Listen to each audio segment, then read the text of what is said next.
Hello everyone, my name is Rishi Rajpal, interning at Virtually Testing Foundation, and today we are going to talk about the differences between Red Team and Blue Team.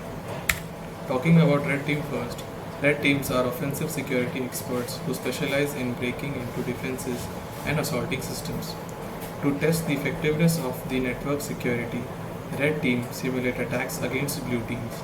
A Red Team is made of security experts who play the role of adversaries in order to get around cybersecurity safeguards. Red teams are generally made up of independent ethical hackers who objectively assess system security. Once the red team has a better understanding of the system, they devise a strategy to target vulnerabilities based on knowledge obtained so far. Following the discovery of vulnerabilities, a red team attempts to get access to your network by exploiting these flaws. Once within your system, an attacker will typically use privilege escalation techniques in which the attacker attempts to obtain the credentials of an administrator with greater or full access to the most sensitive information. Examples of red team exercise include penetration testing, social engineering, phishing, intercept communication software tools, card cloning, etc. Red teams achieve their goal by these methods. Penetration testing. This is also known as ethical hacking and involves a tester trying to gain access to a system using software tools. Physical security breach. This involves a hacker trying to get a physical access to a computer system in person. Wireless access. Wireless access involves red teams trying to gain access to a system remotely.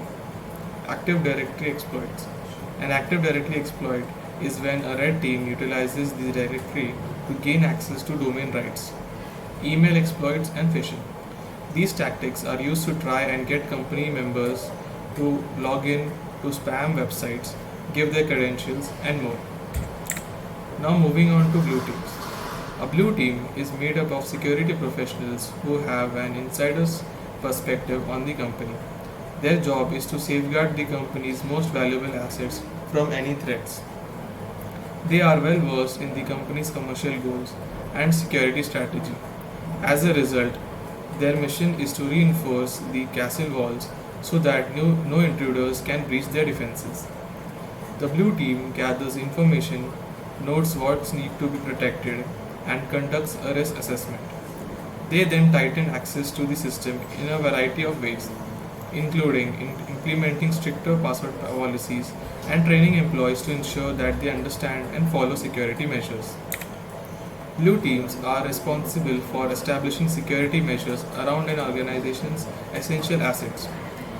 They begin their defense strategy by identifying important assets, documenting their value to the organization, and the impact that their absence will have. Blue teams then conduct risk assessments, identifying threats to each asset as well as the vulnerabilities that these threats can exploit.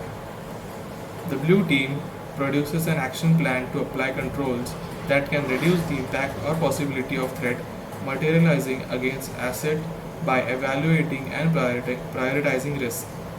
Examples of blue team exercise include DNS audit, conducting digital footprint, installing endpoint security, ensuring firewall access, deploying IDS and IPS, etc.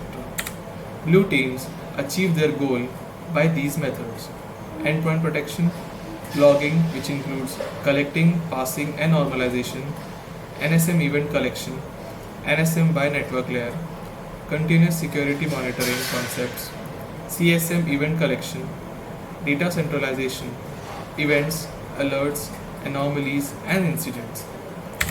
I hope you learned something new today. Thank you.